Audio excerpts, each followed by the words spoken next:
Azərbaycan Milli Mətbuatının yaranmasının 150 illiyi Nizami Gəncəvi adına Milli Azərbaycan Ədəbiyyatı Muzeyində qeyd edilib. Millət əkinçiliyinin davam edən ənənələri adlı tədbirdə 20-ci əsrin əvvəlində əski Azərbaycan əlifbasında nəşr edilən bir neçə tarixi jurnalın latın qrafikasına transliterasiyada çap edilən versiyaları təqdim edilib. Bunların arasında Ədibin Evi tərəfindən hazırlanan 1911-1920-ci illərə aid Məktəb Elmi Pedaqoji jurnalından seçmələr, ADA Universiteti tərəfindən nəşr edilən 1915-1916-cı illərə aid Babai Əmir satirik jurnalı və 1919-cu ildə qısa müddətə buraxılan Əfkari Mütəəllimin məktəbli jurnalı.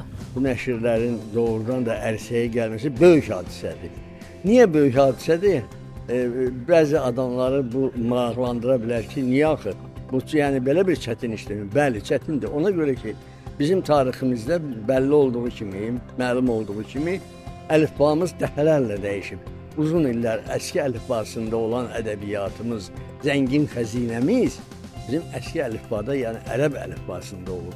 O ərəb əlifbasını tarix belə gətirib ki, bizim müasir devirdə gənclərimiz bilmirlər. Bilənlər də var, amma əsasən bilmirlər.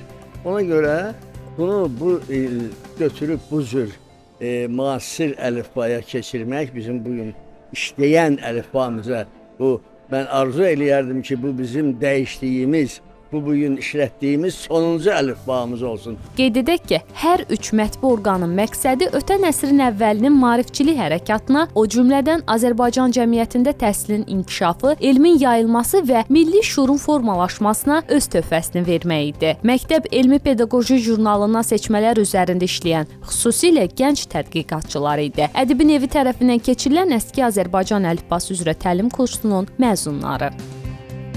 Tədbirdə Milli Ədəbiyyat Muzeyinin direktoru akademik Rafael Hüseynov, ADA Universitetinin rektoru Hafiz Paşayev, eləcə də nəşrlərin üzərində işləyən tədqiqatçılar çıxış ediblər. Təqdim edilən nəşrlər müasir oxucuya onun anladığı əlifbada qaytarılaraq milli mətbuatımızın 150 illik yubileyinə ərmağan edilir.